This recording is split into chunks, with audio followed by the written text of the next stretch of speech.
Next, from the state capitol, we go to the House Pensions Committee as they hear testimony from Representative Daniel Biss, who holds a PhD in mathematics, on his legislation that would create a new funding formula for maintaining fiscal integrity in the state's pension systems. This runs about 30 minutes. So we are now going to have a presentation or subject matter hearing on a couple of bills Representative Biss has filed. So Representative Biss, oh, and I would just like to let members of the committee know that this portion is going to be recorded as well. Okay.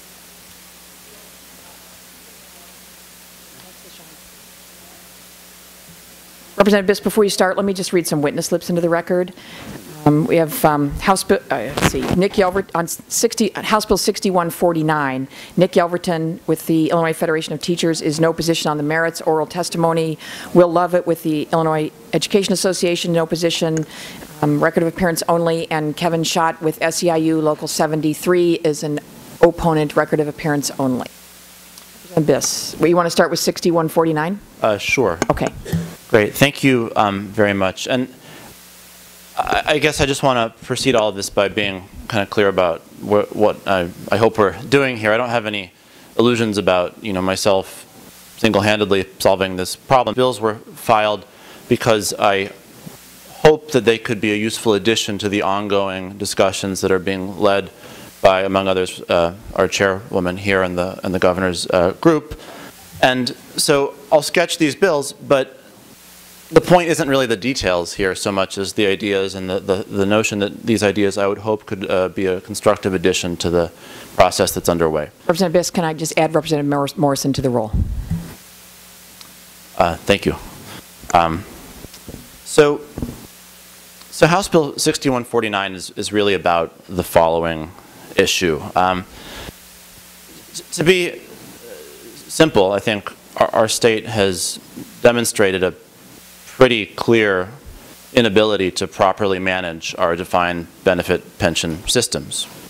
That manifests itself in many ways, most obviously and famously in our habit of skipping payments, but in a variety of other ways as well, including actuarial assumptions and opportunities for abuse and investment return assumptions that have become enormously controversial and sometimes politicized. And so what that winds up with a situation wherein the state has a unpredictable cost, holds an enormous amount of risk, investment risk, longevity risk, future raises risk, stuff like that.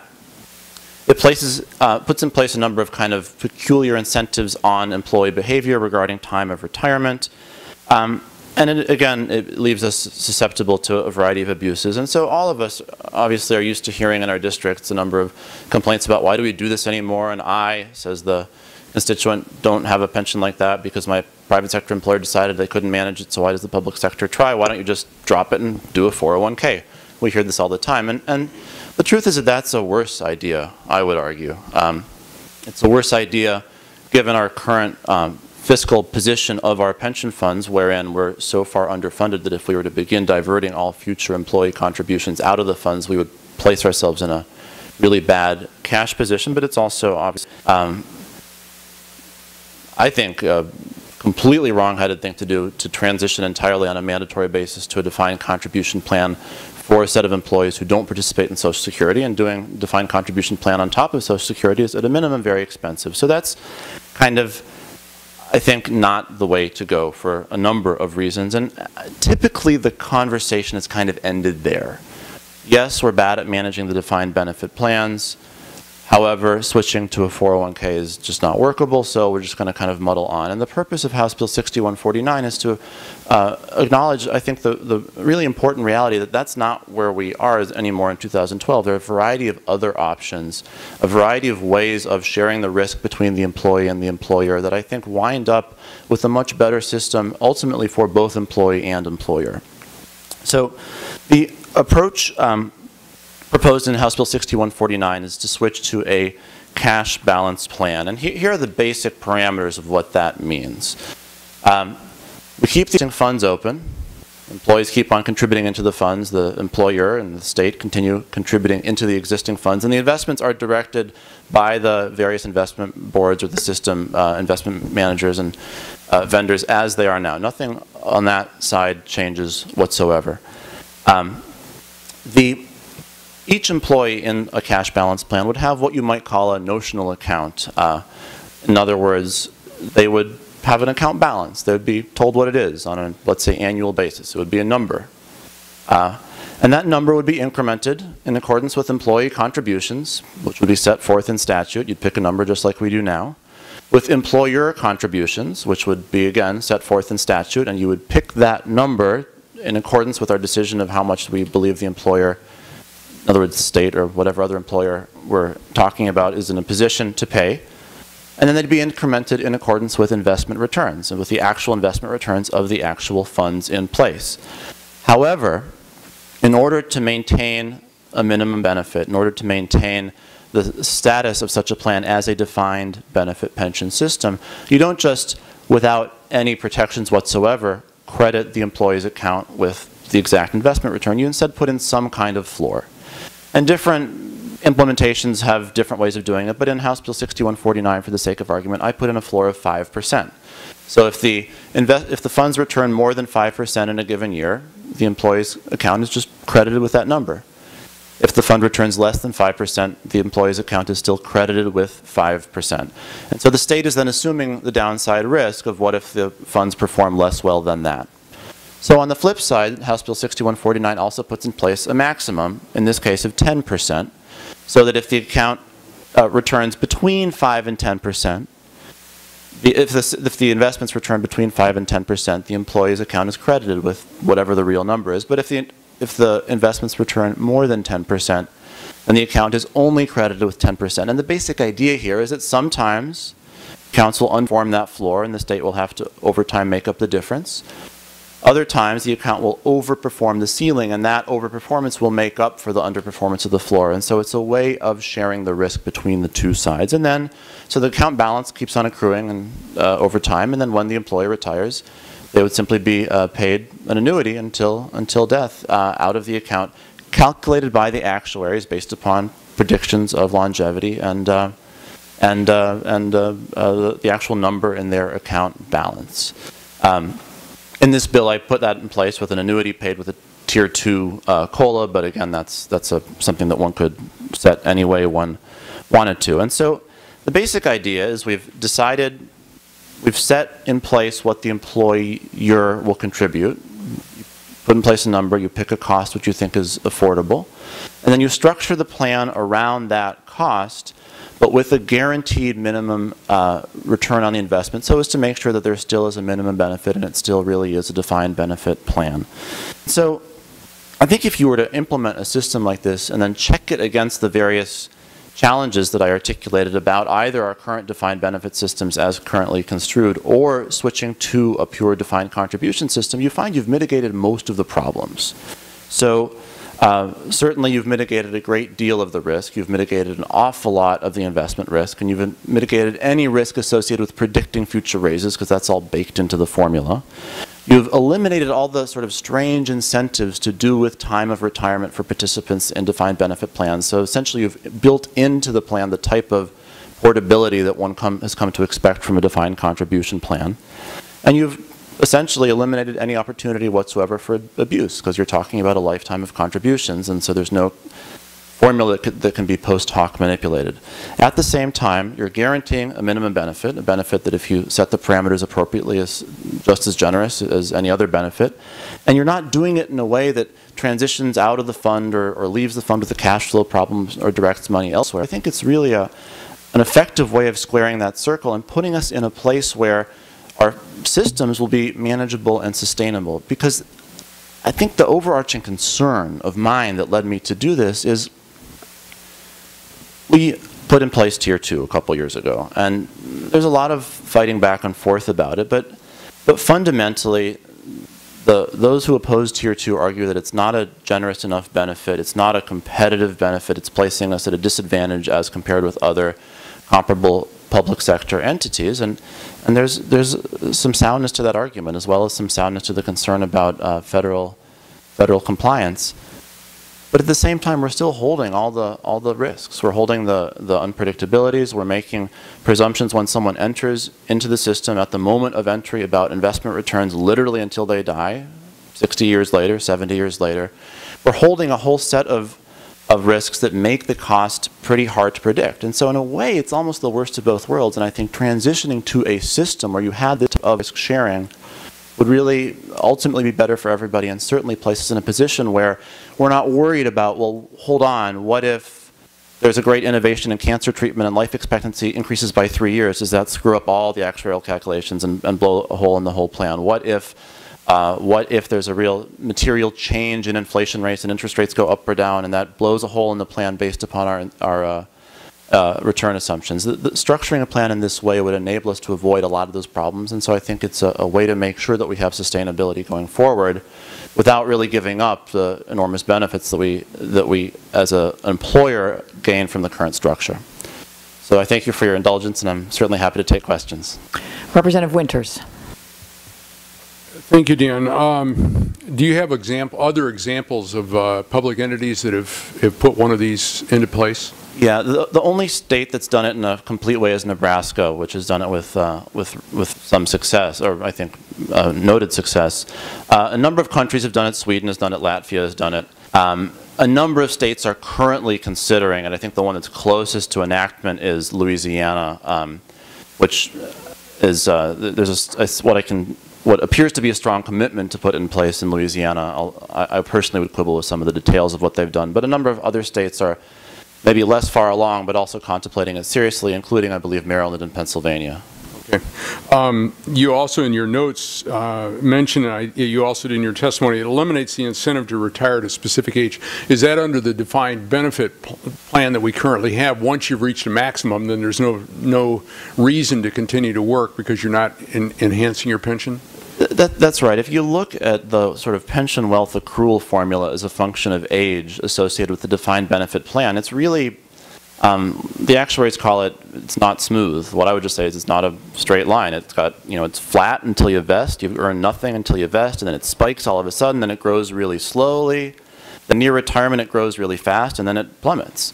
So it's saying that, there's a very, very powerful incentive not to retire until a particular moment. Even if you have a lot of other personal reasons why you would like to, and maybe you and your employer both feel like you're less productive in the workplace. And then on the flip side, there's a really strong incentive to retire at that moment, again, regardless of personal, family, or employment circumstances. And, to me, that's not an attribute of a defined benefit system. It's an artifact that we can live with, but I don't think it's beneficial. I don't think it's good for labor markets, and I don't think it's good for employers or employees. Well, another example of that phenomenon is if you're dealing with, let's say you want to work 30 years in your career. If you were to work for 15 years in one defined benefit pension system and then 15 years in a different non-reciprocal defined benefit pension system, you're really screwing yourself. Right, so there's mobility and portability concerns that are natural artifacts of the form of our defined benefit formulas that just go away entirely if you switch to a formula like this. So it's something which would really benefit someone who was interested in being, say, in the private sector for 15 years and then teaching for 15 years. Okay. The last question I have is, what happens if we continue to pay in under this plan into the current pension funds that we have, and those investments then are simply used to pay the current employees? Say we don't have major pension reform this year. Isn't this a way that maybe 20 years from now, the money that these people would be paying in, that they have a notional account, but there may not be any cash there? If that money is actually used by the pensions to keep up the current payment schedule, which we know is severely underfunded, and we simply run out of money, how would they be protected? Well, they have something on paper that says their notional account may be worth 100 or 200,000, but the money is not there. This is an example of a problem that this bill doesn't solve. That's a problem that our current system has just as well. And this, one way to think of this, and maybe isn't the most helpful way, but I think it is helpful from the point of view of answering your question. This bill is it maintains a defined benefit pension system, and it changes the formula. It changes the formula for a bunch of reasons, but it changes the formula, but maintains a defined benefit pension system. And so if we have funds that go dry and can't pay the benefits, we have funds that go dry and can't pay the benefits. And everybody suffers. Okay. This doesn't fix that problem. Okay. Thank you. I wish it did. Don't we all? Representative Harris. I think just following up on what the representative said, as we're looking at how do we, fix the problems with our pension systems, which are multifaceted. There are the problems of the unfunded pension liability. There are problems with guaranteeing, whether it's on a cash balance plan or some other DC or DB plan, that the employer actually is obligated to pay its share, which we've neglected to do. All of these are individual facets. One bill and one concept is probably not going to address them all. So this could be an ingredient, would you say, in, but we're still going to have to address some of these other things like requiring the state to pay its share, for example. Absolutely. This is not a comprehensive solution. I view this specifically as a supplement to the existing framework put in place by the governor's task force and Representative Neckarts and Sanger's good work on that issue. I don't see this as a panacea, and I think any solution to a complex, multifaceted problem will itself be complex and multifaceted. Representative Sanger. Just a quick question. Do you see this pertaining to new employees coming in or to those who are currently there in a transition? Thank you for, one of the consequences of almost never speaking with notes is that when I prepare them, I don't read them. So that was actually item number 7 on my list of bullets here. Maybe I should go back and check what the others were. So as the bill is written, for what it's worth, it's exclusively for new employees. I don't think that's the best way to do it, quite frankly. I think that one should view this as really a fix to Tier 2, and at a minimum I would think that we ought to roll all Tier 2 participants into something like this. One could envision going further if one were so inclined and contemplate what it would mean to roll Tier 1 employees in as well, but that becomes a more complex question. Did you want to check your other bullet points, Representative? A lot of punctuation in here. I think we covered many of them. So let me just ask a question, then we'll go to Mr. Yelverton. Is the private sector moving in this direction? And if so, do you know what the experience is in the private sector? I know you mentioned Sweden and Latvia, but I've not seen too many other model pieces of legislation from Sweden and Latvia that we've used. So. Fair question. I felt that it was a good indication of the non-ideological nature of this proposal that it comes from Nebraska and Sweden simultaneously. And I'm sort of kidding, but I'm actually sort of serious as well when I say that. As you know, most of the private sector is in you get Social Security and a matched 401k, and that's it.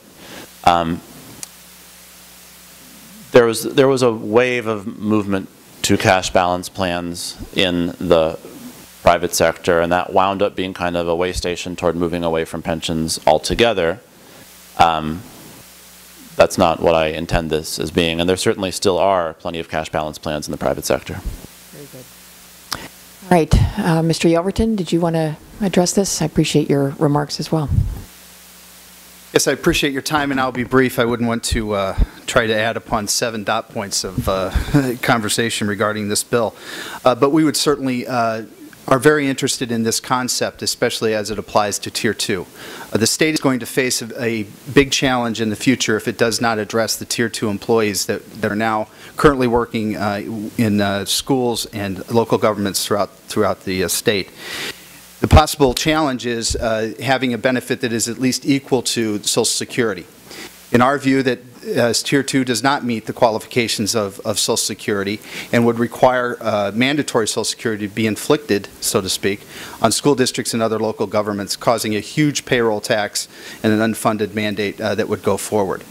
We believe that this piece of legislation could provide part of the answer to what the state is undoubtedly facing. Providing these notional accounts on top of, let's say, the current salary cap that is in place for Tier 2 at $110,000, so that contributions above that would then go towards these notional accounts with some employer match, and then those would gain interest as the experience of the investment portfolio goes forward. So concepts like this, which we feel are responsible and can get us past the Tier 2 rhetoric into some real solutions. Thank you very much. Great. Any questions for Mr. Yelverton? Representative Harris. As you talked about the challenge of Social Security and doing this above the cap, how far, is there any sense of how far below the cap we can go and not trigger a Social Security participation by these districts? Well, when I talk about the cap, it's the cap that your pension will be based upon once you retire under the second tier. So it would be above the cap. For dollars above the cap for Tier 2 individuals, they are not allowed to earn a pension on that salary amount. So as a result, what this would provide is a benefit for that money. That part I understand, but you seem to imply that there was some trigger that would require certain school districts to go into the Social Security system. Could you explain that? Well, one of the situations that Tier 2 presents is that cap does not keep pace with Social Security and the inflation that is prescribed under the Internal Revenue Code. So as a result, you have something that's on its face is not compliant with Social Security. This would be a part of a supposed solution. Not in any way a complete remedy, but we think at least a step in the right direction to start to address this huge challenge that Tier 2 is.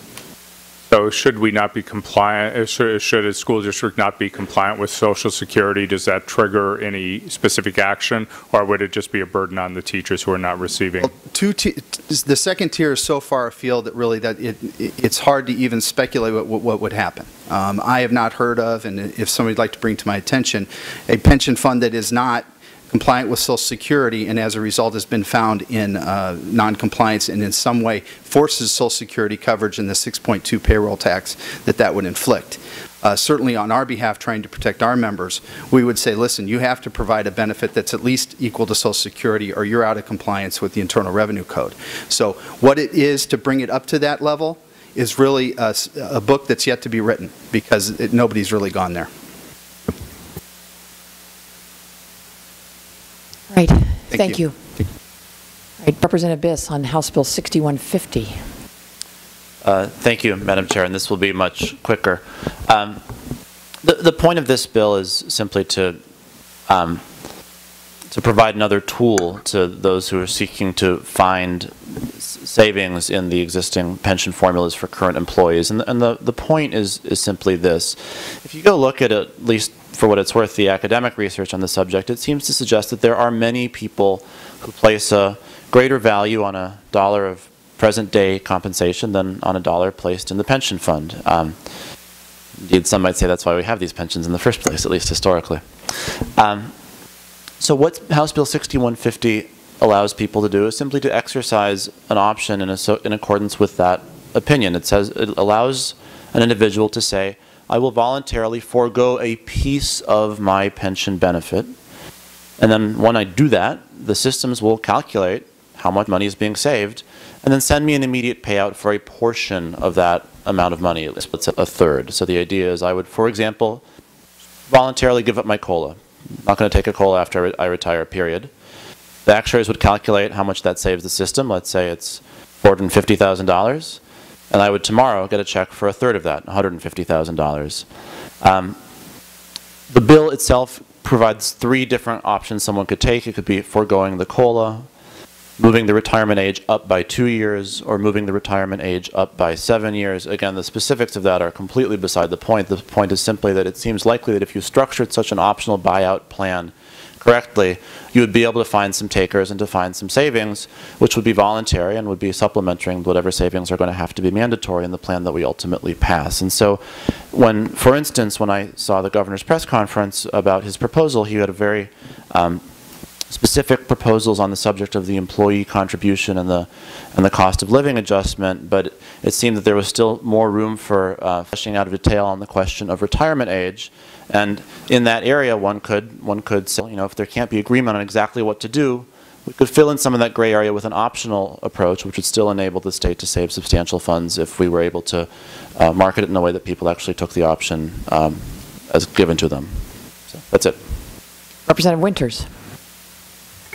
This is a little bit more problematic, and I think the phrase that triggered that was something I wrote down that you said, we will be able to find some takers. And I'm wondering if we aren't taking advantage of state employees in one of two cases. Either they're unsophisticated and they think that the present dollar is worth more than an invested dollar in the future. And that's almost a definition of an unsophisticated investor. Or they're caught by an emergency and they need cash desperately, and they're willing to forego 2/3. And you may draw that. You mentioned that you put it in at 1/3 would go to the person exercising that option, 2/3 going to the state. It seems like this is maybe a little hard-hearted, that it certainly would help the state out of some of its bind, but it also is really taking advantage of the employee either at a time of stress or the fact that they're not a sophisticated investor. How would you answer that charge? Well, I would first of all answer by saying it's a totally legitimate point, and we're choosing between a whole bunch of different hard-hearted options. To the point of the 1/3, of course, every parameter in any of these bills is entirely subject to negotiation and the wishes of the people who eventually will be drafting and sponsoring legislation we wind up voting on. I do think it's important to be conservative here, though, because of the substantial room for actuarial error and investment risk and so forth, and you don't want to generate a whole new opportunity for further debt because you got the numbers a little bit wrong. So I think something that's going to sound low and hard-hearted is probably necessary to make this approach safe, though 1/3 may be giving yourself too much of a margin. I'm happy to believe that. And certainly I wouldn't accept going all the way and saying that people could just sell back their whole pension benefit to the state at a fire sale rate. Of course not. But I think that the reality here is that on the table of the discussion about what is going to happen, there's a field of play. There's different boundaries of what some people think is too much, what some people think is not enough, where are we negotiating? And as long as something is on the table as a mandatory cut, at least for consideration, it seems to me that we would be mitigating the pain by at least making some piece of that optional. And so I see this, I mean, I guess to be as blunt as possible, it's never a good idea for someone in our line of work.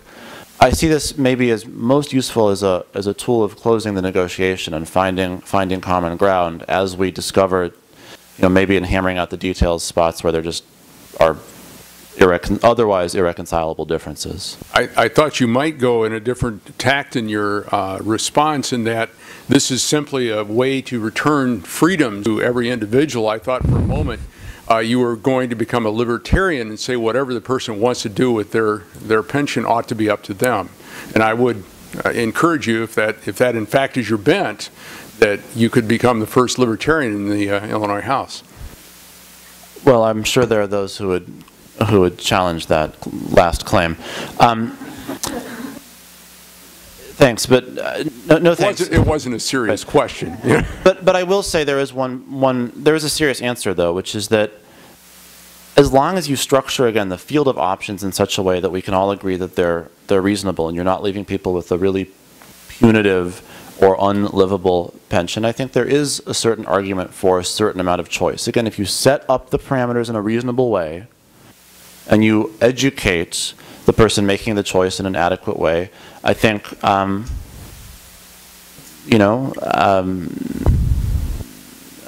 think it's maybe a little bit more, I think it's perhaps a bit of an oversimplification to say that someone is by definition making a wrong choice if they place a greater value on present salary than future pension benefits under all circumstances. I think there are some circumstances where that is a rational choice.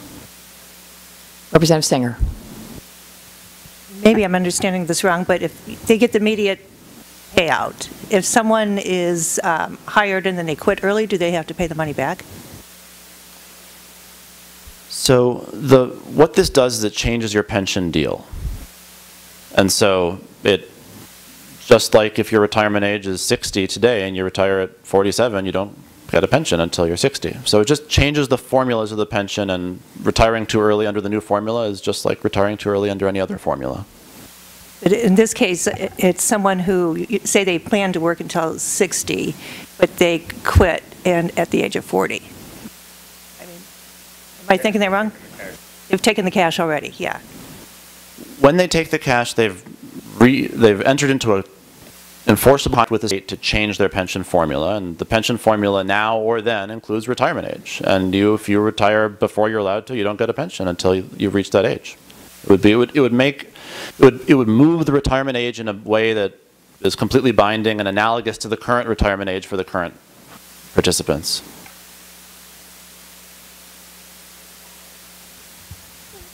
Another paternalistic question from Representative Winters. Would this change the amount that a person would have withheld into their pension for future earnings?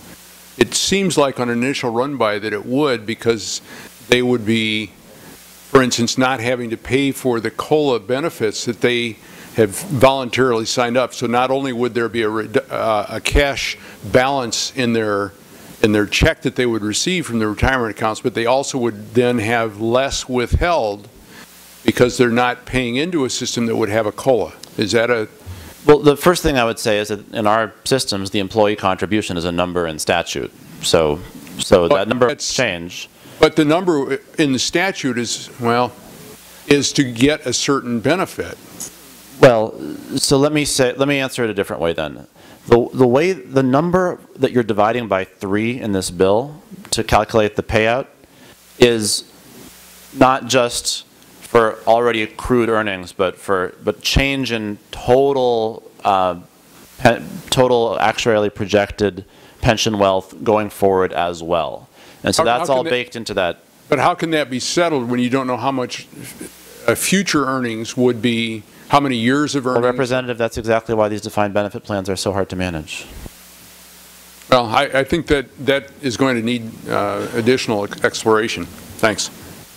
And I would say that I think that's why, I mean, we make those calculations all the time when we set the payment that the state is supposed to make, so that we set normal costs. So, Representative Biss, to Representative Singer's point, it would seem to me that someone would have to be vested in the pension before they would have to have worked the requisite number of years before they could take advantage of this. That's correct, and the bill does lay that out. Okay, so if someone is then in that position, because I had the same question that Representative Singer did, if someone is vested, then they have a right to collect, and and whatever it is that they're able to collect would be changed via the contract that they would enter into with the state.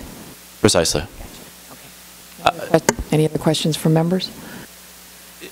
If I could, because there were some technical questions, I left out some technical issues that are maybe a little bit important. The first is that there's a real serious legal concern with the bill as currently construed, a legal concern with a pension fund writing a check to a current employee before they retire. I think if you wanted to make this program work, you probably should not have that check come from the pension fund. It should come from GRF, and then we could then deduct that amount from our next payment to the pension systems. And so what that would effectively do is cap the annual participation into the program at the level of our annual payment into our pension system. So that's one issue. The other issue that many people have brought up is there's a sort of a tax question associated with giving somebody a giant payment today. The bill gives 2 additional alternatives I didn't mention. One is that you can spread the payment out over, I believe, 5 years, and the other is you can do a rollover into a privately directed retirement account. Okay, thank you for those clarifications. I would just like to say, Representative Biss, that I appreciate, first of all, Representative Biss has some really good fact sheets that he's prepared on these with some FAQs, so if you don't have those, take a look at those. And I really appreciate the amount of effort that you've put in and the thought and the research that you've to come up with these proposals. And you know, we did have a presentation on cash balance plans at the working group that you know, that I think that your work builds on that. So I think that these additions to the conversation are really, really helpful, and I applaud you for bringing them forward and for all your work on that. Thank you. And so to that, we are, as I indicated, Representative Fortner has already filed a bill that will also do the same kind of thing on. We didn't get it posted to committee in time, which is why we didn't do his today, but I believe we will be doing that next week. So with that, I'm seeing no other business before the Pensions Committee. We will adjourn. You're watching the Illinois Channel. an independent nonprofit corporation formed to provide gavel-to-gavel coverage of Illinois state government and other public affairs events taking place across Illinois.